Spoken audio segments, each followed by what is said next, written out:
Video, I am going to make rhubarb crumble.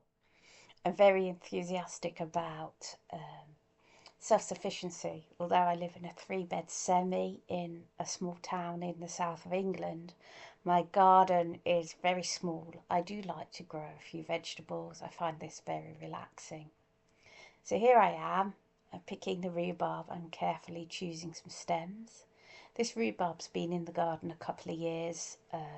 I'm still not over harvesting it. I think it's only the second year that I have harvested any sticks. So I'm looking carefully at the rhubarb and select a couple of strong sticks here. So if you're interested in how I recover, the difficulties I struggle with, and why I'm in burnout, please stay tuned. And if you've got any suggestions or anything about how to recover from burnout and how to make life that little bit less stressful for when living with autism, that would be great to hear from you. Please leave plenty of comments. So I take the rhubarb in, give it a nice good wash in the kitchen. It's not as much rhubarb as I really wanted to have, but it was enough for three people. There's my husband, myself, and my son. Okay, so I'm getting the ingredients ready for the crumble. I found a Riverford Kitchen gluten-free apple crumble, which I'm going to adapt for my rhubarb crumble. I'm going to use a fair trade dark brown sugar rather than I'm going to use dark brown sugar rather than demerara sugar because I haven't got any demerara sugar. Clean slab of butter. I'm using salted rather than unsalted because I don't have unsalted. I'm going to use this little tiny oven dish. It's a very pretty one. And I don't think I've got enough rhubarb to do anything bigger at the moment. And then here's my rhubarb. I may as well tip it straight in. Okay, so I'm going to start making the crumble. I'm not sure what I'm going to do with the rhubarb yet because I'm following a recipe for apple crumble. So I'm just concentrating on the topping right now. And I have my list of ingredients off the website. So I need 125 grams of cold butter. This butter is straight out of the fridge.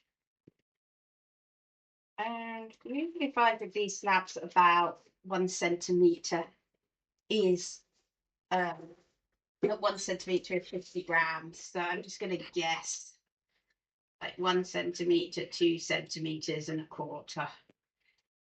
And we'll see how much that makes. If I make too much crumble, it freezes really well. That's just under 100 grams. 100 grams. That's close to 125. So putting the butter into the bowl. And then we need some gluten-free plain flour.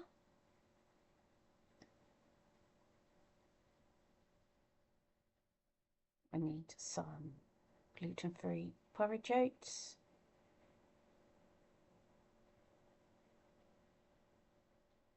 Some ground almonds.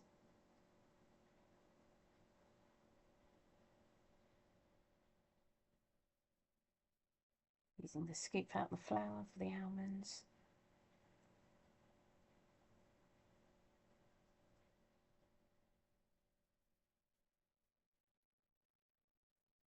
And then the demerara sugar goes in. It makes a nice rich brown colour. So mix it together first with usually a fork, but the forks are all in the dishwasher, so I'm using a spoon here.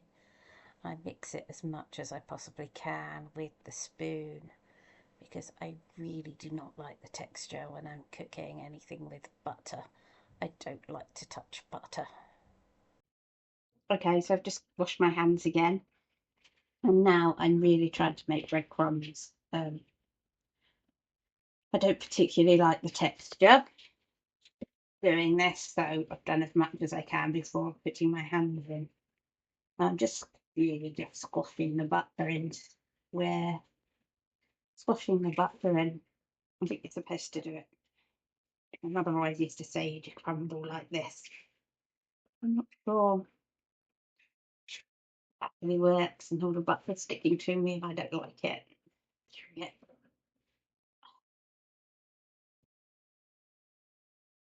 I'm very tense and uncomfortable. Husband has just gone out, so he's not going to rescue me. I always pick an oat crumble recipe because I find with the gluten-free flour, it just doesn't get as sticky. This will be good enough to make a tasty crumble. So I'm going to put that in the fridge while I prepare the rhubarb a bit more. Work out how much sugar we're going to put in and whether we're going to put anything other ingredients into the base. Crumble mixture. What I don't use on this crumble, I will freeze in a sandwich bag for the next harvest. We're now working on the base of the crumble. I've got some ingredient list for rough quantities and proportions from the BBC Good Food website. Okay. Are you still recording? Okay, so that was Maggie.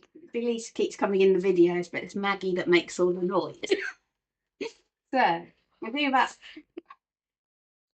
200 grams. So I'm going to do a quarter of the recipe. So I want about 12 grams of sugar. That's not much at all. About 20, but that will do. Not a big one on exact quantities. The recipe does ask for vanilla extract. I haven't got a penny, so I'm just leaving that out.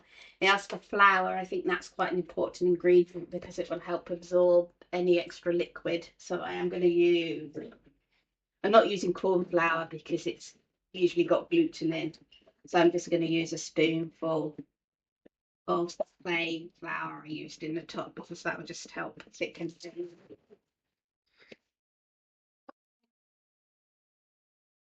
It says to toss them. I'm just going to make sure everything is covered in this little bowl. I'm making quite a mess. The dog's starting to annoy me now.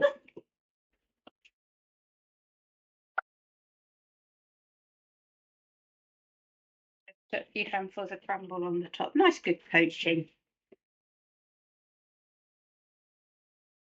It won't be enough for seconds for anyone. I suppose I got just over 2 portions from the recipe, and there are like 2.5 of us, so it should make a nice dessert. And Maggie is now licking the crumbs off the floor. I'll put that in the fridge and it can stay there until the meat comes out the oven this afternoon.